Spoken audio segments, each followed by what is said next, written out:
Hello, hockey fans, and welcome to NHL Draft Pros. On today's video, we're going to go through the 2025 NHL Draft Top 10 early rankings. There's some high-end talent in this draft class, so we're going to take a look at some of the prospects and check out some highlights of their game. And can you support the channel by smashing that subscribe and like button? I'd really appreciate it. Thank you. Okay, so the top 10 for the 2025 draft. And if you follow hockey, you're going to know that at number 1, we have James Hagens from the U.S. Development Program. Yes, he is a stud of a player. Check out these numbers. Playing on the U18 squad this past season, 102 points in 58 games. What? Yes, very impressive numbers for Mr. Hagens. He was indeed their best player. He's got a great motor alongside some great skill, as you can see in this clip here. Check out those moves and that pass. Wow. Now, he led the U18 World Juniors, and this is a part of it right here, in points with 22 points in 7 games. Yes, 22 points in 7 games. This is a tournament record, by the way, and he will head over to Boston College next season, where we will get to enjoy watching him develop. So James Hagens, he's number 1 on the list. At number 2, we got Porter Martone. And he played in the OHL for Mississauga, and he had 71 points in 60 games. Yes, very impressive D-1 numbers for sure. Now, he's another player from the 2025 draft class that has a lot of skill, but he brings along a 6'3" frame. That's a big kid. He also had a great U18 tournament where he racked up 17 points in 7 games to help Canada win the gold. Now, the question is, will Martone be able to bring some competition for that first overall spot? It remains to be seen. So number 2, we got Porter Martone. Now, at number 3, we could have went a couple different ways, but I went with Michael Misa, and it's probably because I've watched him for the past 2 seasons develop, and I just like his game. Now, check out these numbers. 75 points in 67 games for the Memorial Cup champions, the Saginaw Spirit. Yeah, he was an exceptional status player, and he's been doing some great things, and you're going to want to see this highlight right here. Check this out. He absolutely dangles that D and then rifles it upstairs. Wow. Now, like I said, he was an exceptional player, and as a 15-year-old, he had 56 points in 45 games, which is very impressive in itself. And this past season, he continued with his great play and helped Saginaw win the Memorial Cup, like I said, chipping in 5 points in 5 games. So I can't wait to see how dominant he will be in his 3rd year in the OHL during his draft year. He's going to put up some filthy numbers, I bet. So we got Michael Misa at number 3. Number 4, we head over to Sweden, and we have Anton Frondell. And he had 39 points in 29 games, and he had an injury near the end of the season there. And that is very impressive for a youngster in the J20. So that's the under 20 junior league in Sweden. So for him putting up that many numbers, wow. So he's another player from this draft class that has a lot of skill. He's got a confidence with the puck on his stick, and he sees the ice well, and has a nice motor too, actually. And so those are the qualities that you like to see in a young player. He also played 9 games in the 2nd division of the men's league in Sweden. So that shows that he has some maturity in his game, and they have some confidence in calling him up to play alongside the men as a 16-year-old. So Anton Frondell, he's number 4 on the list. Next, we head over to Russia, and we have Ivan Ryabkin. I don't know if that's how you pronounce it, but that's the way I'm going to pronounce it. Anyways, he had 58 points in 44 games as a 16-year-old in the best junior league in Russia. That is impressive in itself. Now, to go alongside with those great numbers, he's got a good compete, and his high-end skill is also very noticeable. He's another player that should dominate the NHL this season and help his draft stock for sure. You know what? Like, if he did that as a U16, wait until this year. And those 58 points that he got in the NHL is actually the best ever by a U17 player, ahead of Matvey Michkov. So yes, he's in some good company already. So Ivan Ryabkin, he's number 5 on the list.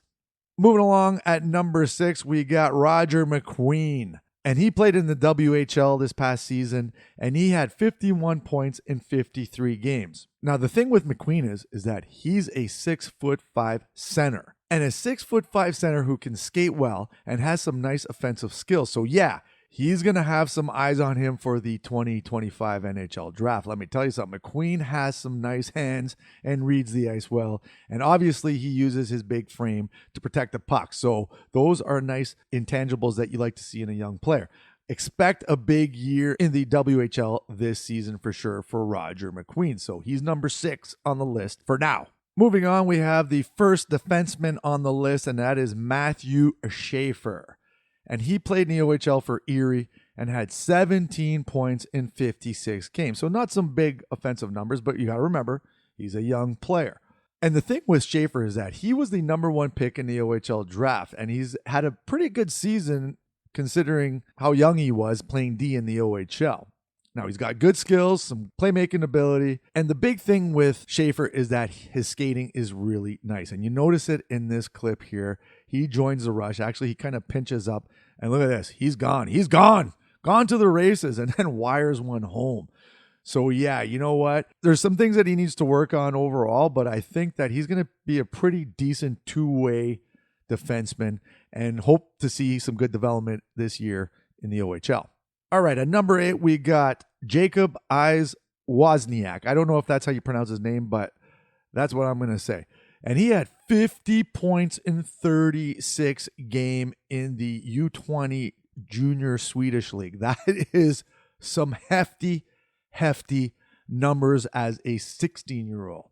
Now, the other thing with Wozniak is that he's 6'3", and he's a decent skater with a lot of offensive upside. So check out this play right here. You're going to see him. So this is at the U18. He wasn't as noticeable in the U18s, but, you know, I'd put up some decent points. And that's a nice little goal right there. The one time right in the bumper area there, and he just smashes it home. So, yeah, you know what? I think that with a little bit more compete in his game, he can definitely put up some big numbers. So he might have a huge season in the Junior Swedish League, and he'll probably get called up a few games for their men's league too. So Wozniak, he's number 8 on the list. All right, number 9, Malcolm Spence, who is another player that played for the Erie Otters in the OHL. Now, he had 62 points in 66 games, decent numbers for a D-1 season, and he's a big power forward type player. And the one thing that stands out is his compete. He's just a hard-working player. I wouldn't say he has that offensive upside, but you got to like the work ethic, and he's tenacious on the puck, and he wins a lot of puck battles along the boards in front of the net. So that is something that you like to see in a young player. And if he can round out his offensive game, he's going to be dangerous on the ice. And I want to see his international play too. I'd like to see him do a little bit more internationally. So we're going to see how Malcolm Spence goes along during the season, but he's got some upside there, and he's a big power forward type player. So he's number 9 on the list. And then the last one on the list is Logan Hensler. Now, I got a chance to see Logan Hensler play a lot because he played for the NTDP. 32 points in 61 games. He's the second defenseman on this list. So not bad production right there for the U18 National Development Program. And you know, the one thing that Hensler, he was on fire to start the season. Then he kind of slowed down a bit. But you know what? He's 6'2". He's a right-handed shot D. And you know what they say about that? They love the right-handed shot D. And then check out this one here when he breaks in and nice little pass there. That's a nice little backdoor pass. So he's going to be able to possibly, run a power play. He's on PP2 for the U18s, but and his defending is decent. So you know what? There's some upside right there. And he's going to be one that's going to be heading to college next year for Wisconsin. So we're going to want to see how he develops in the NCAA. And that's it for this year's draft so far. Now, I wanted to add some honorable mentions. So this is in alphabetical order. Sacha Boumedienne is the first one, and then Caleb Desnoyers, William Moore, Jake O'Brien, and Luka Radivojevic. They are some honorable mentions. And you know what? Like anything else, this list is going to change. It's going to, fluctuate up and down. And there's also going to be some surprises along the way. Some draft eligible players are going to shoot up in the rankings. But for now, this is our top 10. Hagens 1, Martone 2, Misa 3, Frondell 4, Ryabkin 5, McQueen 6, Schaefer 7, Wozniak 8, Spence 9, and Logan Hensler to finish off the top 10. And that's it for today. So please subscribe, hit that like button. I'd really appreciate it. And we'll see you soon. Cheers.